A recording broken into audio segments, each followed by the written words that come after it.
Hey everybody, this is Crowmar with TGN. I'm here today to bring you some more Rift coverage. This is during the Beta 6 event, and I want to cover just a quick preview of professions in general.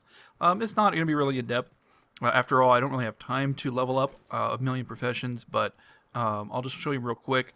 Professions are very simple. They're very much cookie cutter, what you expect. You go to the trainer, they sell you recipes. You learn those recipes, and then you make the items with the ingredients shown. And you need to have gathering professions to gather items, crafting professions to make the items, or of course you can buy the mats on the auction house. Although in the beta there's really no economy, of course, which it's not a problem. I'm sure the economy will be fine in release, but it's hard to tell how often you can buy materials. But I'd assume that at release you will be able to buy materials just like you can in WoW. And matter of fact, in WoW I don't even use any gathering professions really. So I'm on a rogue, and the three I have here is mining, weaponsmithing, and outfitting. Let me show you here with outfitter first. Outfitter is leather and cloth, so rogue and mage gear. Cloth drops off of humanoids, and then you can take that cloth and make it into bolts, like bolt of cotton, bolt of burlap, bolt of wool. So it's burlap, cotton, and wool, and I don't know what's after that. In order to make stuff, you have to use you have to be standing next to items. You can't just make it out in the field. If you're a blacksmith, you need a forge.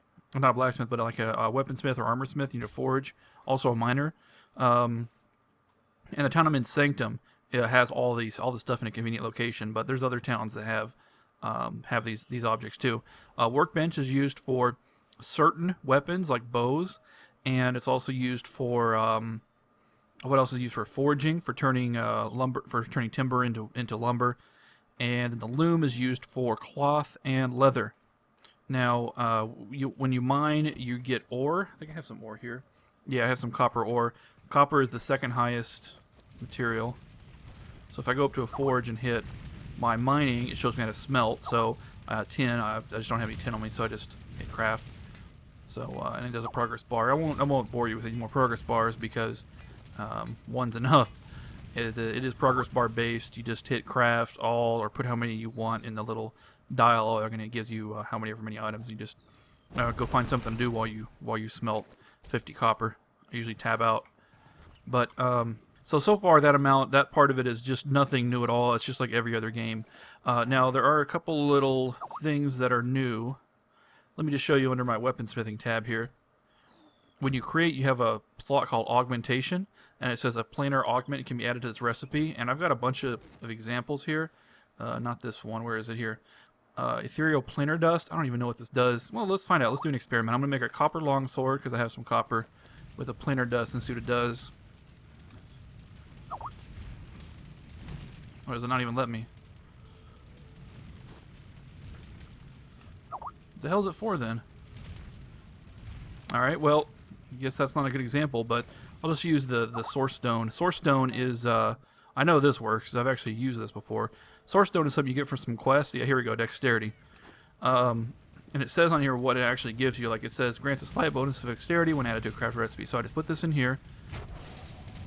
And it's going to tell me it's going to add 1 dexterity. Normally it's 5 and 5. Now it's 5 and 6. Not a big deal. But I'm sure if you get higher quality source stones, it's going to give you a better result. So yeah, there we go. I used up 1 thief stone shard. I used up my materials, and I got a nimble copper longsword instead of a regular copper longsword. So yay. So that's how that works. The other thing that's different, and I'll show you right on the item here, is salvaging. I have salvage weapons from my weaponsmithing, salvage armor from my outfitting. What I do, click salvage weapon, click the item. So normally I would sell this, but the beta is almost over, and who cares? So, and you click the weapon, and it's going to give you copper bar and twisted metal. Now you can get anywhere from 1 to 3 copper bars back because it costs 3 copper bars to make. Or actually, you can get 0 also. But basically, the more it costs to make, the higher likelihood you are to get something back. This other thing is just a gray that you sell for almost nothing. It's kind of like saying, well, that's the wasted materials or whatever. But I can't do anything with like I can't use salvage weapons on these boots, for example. It says requires salvage armor. So if I didn't have outfitting, I wouldn't be able to salvage that. So that's how salvaging works. And so I have mining, outfitting, and weaponsmithing. Now I'm going to switch to my cleric. Now my cleric, who apparently logged out in the middle of nowhere, has mining, armor smithing, not outfitting, but armor smithing, and butchery.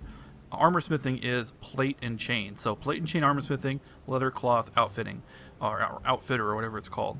So it's the same exact thing though. There's really no difference. It's just chain armor is for clerics, and it's all intelligence and wisdom. Plate armor is for warriors, and it's strength and dexterity and endurance. Yeah, there's an example of an endurance item for tanks. Now, butchery is skinning. So if I kill something that's skinnable, is this guy skinnable? Yeah, well, I know this bat's skinnable. Let me kill this bat real quick.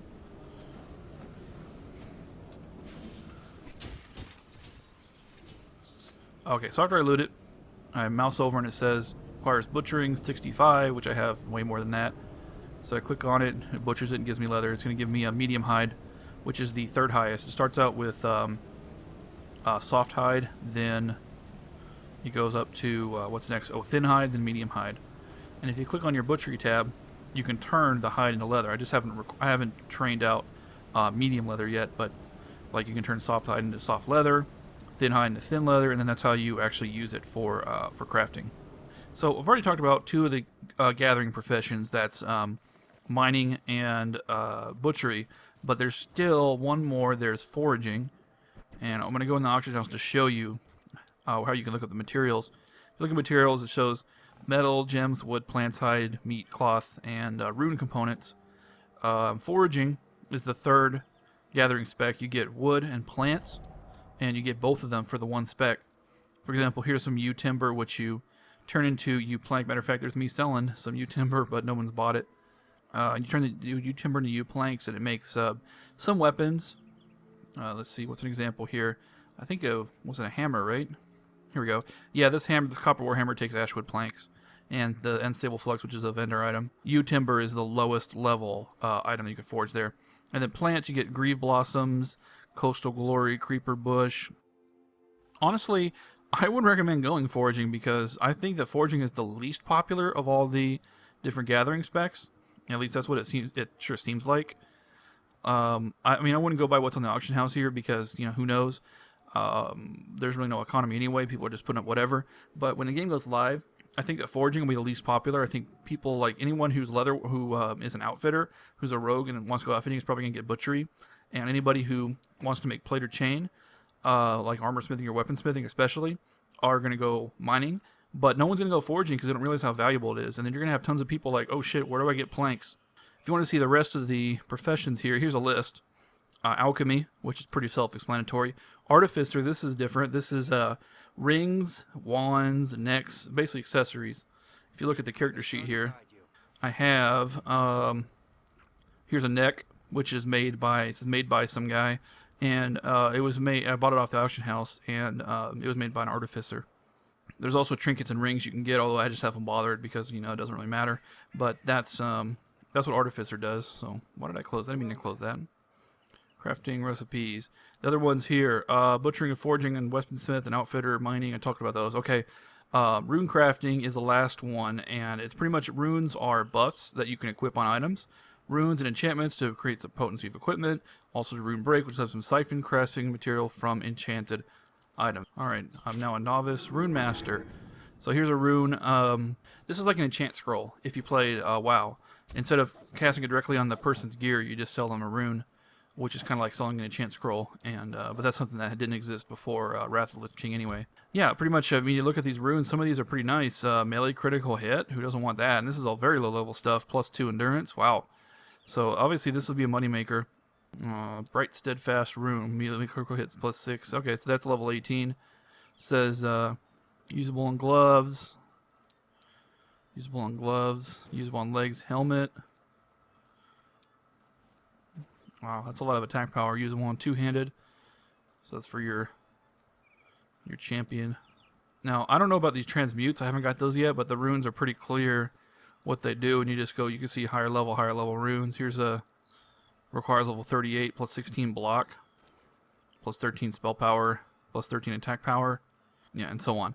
So you get the point. Runes you make, you use them on your gear, like enchanting scrolls in WoW, and they will give you a buff to your items. So I want to look at one more, which is the Apothecary, which is the Alchemist. Let me just unlearn my Runecrafter here. And yeah, it doesn't cost you anything to do this, except 10 silver. Now, there we go. Now it says Apothecary instead of Alchemy. Maybe it used to be called Alchemy and it was changed to Apothecary, and they just haven't updated the auction house interface yet. That's my only guess, but it is officially called Apothecary. But anyway, so what this gives you here is some consumables which you can throw at people, as well as potions. They do have the serums, which actually give you buffs. These are just elixirs from WoW, same thing. Honestly, it's exactly the same. They even have battle elixir and guardian elixir. They call them assault and fortification serum. Oh, party and raid members. I like that. So you can actually buff your whole party and raid as an alchemist. That's pretty cool. Now these items are made primarily from herbs, which you get from foraging, and then you make them at the laboratory here. And that's how that works. So that's all the professions in the game. Again, very, very simple.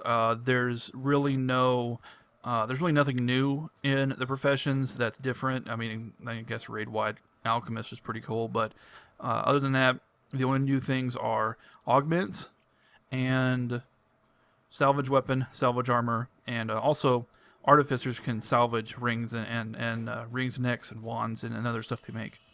All right, well, thanks for watching. This is Crowmart with TGN.